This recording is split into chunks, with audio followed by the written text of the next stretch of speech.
여러분에게 10년이란 시간이 주어진다면 무엇을 할 수 있으신가요? 10년이면 강산도 변한다는 말이 있습니다. 이 말은 10년 사이에 많은 것들이 변한다는 것을 의미하는데, 최근 글로벌 커뮤니티에 이와 관련해 하나의 글이 올라와 많은 관심을 받았습니다. 한국은 지난 10년 동안 얼마나 많이 변했어? 라는 제목으로 글쓴이는 최근 한국을 방문했다고 합니다. 그런데 친구들이 한국은 10년 전과 지금은 완전히 다른 나라다라고 말했고, 해당 말이 진짜인지 궁금해 글을 올렸다고 하는데요. 10년이란 시간은 길다면 길고 짧다면 짧은 시간입니다. 약 10년 전 우리나라에 무슨 일들이 있었는지 보면 싸이의 강남스타일이 우리나라 최초로 빌보드 2위까지 올랐으며 한국 음악을 전 세계에 알리는데 중요한 역할을 했습니다. 그리고 10년이 지난 지금은 방탄소년단이 여러 번의 1위를 차지했고 다른 몇 그룹들이 100위 안에 자주 이름을 올려 이제는 빌보드 차트가 우리나라 사람들에게 친근한 차트가 되었습니다.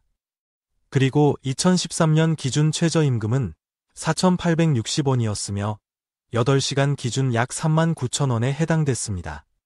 지금은 2배가 넘게 올랐지만 물가 역시 그만큼 올랐기에 딱히 체감이 확대는 것은 아니죠. 또한 북한이 정전협정을 백지화하겠다고 선언한 해이기도 하며 비트코인이 불과 100달러였던 시기입니다. 이렇게 보면 10년이란 시간은 정말 강산이 바뀐다는 말이 맞듯 많은 것들이 바뀌었는데요. 반대로 체감상 10년 전에는 슬라이드폰이나 폴더폰을 썼을 것 같지만 현실은 그 당시에도 스마트폰을 사용했었습니다. 또 지금 하고 있는 일이나 생활 패턴과 비교해보면 딱히 많이 변한 것 같지는 않은데 그래서 10년이란 시간은 누군가에게는 빠르게, 누군가에게는 느리게 흐르는 상대적 가치를 지니고 있습니다. 그런데 10년 전에 한국을 방문했던 외국인들은 입을 모아 한국이 많이 바뀌었다고 말하는데 그럼 먼저 해당 글의 요약한 댓글을 확인해보면 10년이란 시간은 한국인들에게 있어 많은 것을 변화시킬 수 있던 시간이었어. 이것은 좋아졌을 수도 있고 반대로 나빠졌을 수도 있지. 나는 1990년대 중반부터 한국을 들락거렸고 이 나라가 4년 정도마다 상당히 많이 변한다고 생각해. 이것은 내가 한국을 좋아하는 이유 중 하나지. 너가 10년 전에 대해서 이야기하는데 10년 전과 내가 한국에 처음 왔던 1990년대도 굉장히 많은 차이가 있다. 처음 한국에 왔을 때 많은 한국 사람들이 올림픽 이전의 시대를 마치 완전히 다른 행성처럼 이야기했거든. 일단 10년 전과 지금 한국의 변화로 말할 수 있는 거라면 훨씬 더 많은 국제적인 식당들이 늘어났다는 거야. 서울이나 부산을 한정적으로 생겨난 게 아니라 전국에 많이 늘어났다. 그리고 이것의 이유는 훨씬 더 많은 외국인들이 한국에서 살고 여행 오기 때문이겠지. 맥주와 커피의 종류는 매우 다양해졌으며 점점 더 적어지는 흡연 장소. 2013년에는 삼겹살을 먹으며 흡연을 할 수 있었는데 지금은 어디에서도 담배를 피울 수가 없어. 그들은 심지어 골목길에 확성기를 설치하여 흡연하지 말라는 녹음된 메시지를 반복적으로 방송한다. 나는 사실 흡연자로서 길거리에서 담배를 피우지 않는 것을 지지하지만 지정된 흡연 구역이 없다는 것은 고통이야. 비록 이것은 한국이 정답이고 최고라 생각하지만 금지하는 것에 대한 무언가를 제공하지 않는 게 아쉬울 뿐이지. 운전자들의 더 나은 행동과 생각, 이웃들이 서로를 알고 더 많은 사람들과 어울리는 훨씬 더 좋아진 아파트 단지들. 무엇보다 자유시간이 많이 늘어났어.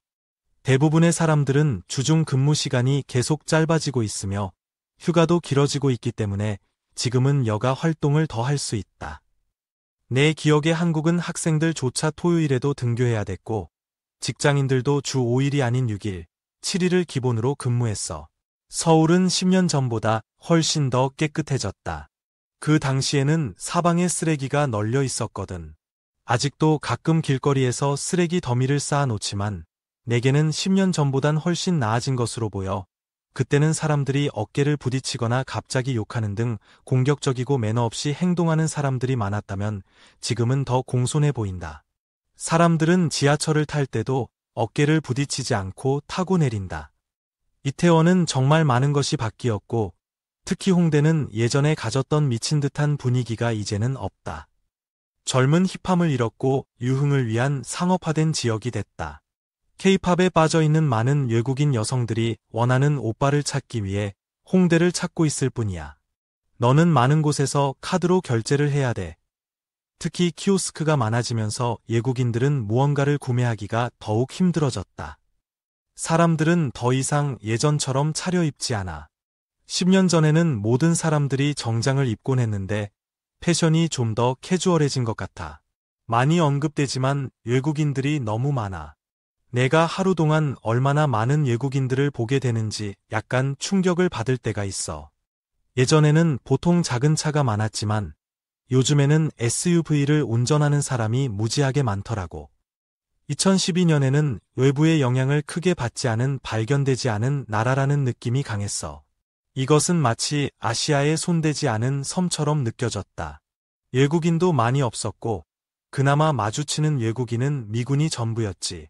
또는 영어를 가르치는 중년의 선생님들. 그러나 지금은 더 세계화되고 표준화되어 미니 미국이나 미니 유럽과 거의 비슷하지만 한국적인 반전이 있다. 지금쯤이면 모든 사람들이 한국 드라마와 K-팝에 대해 알고 있다.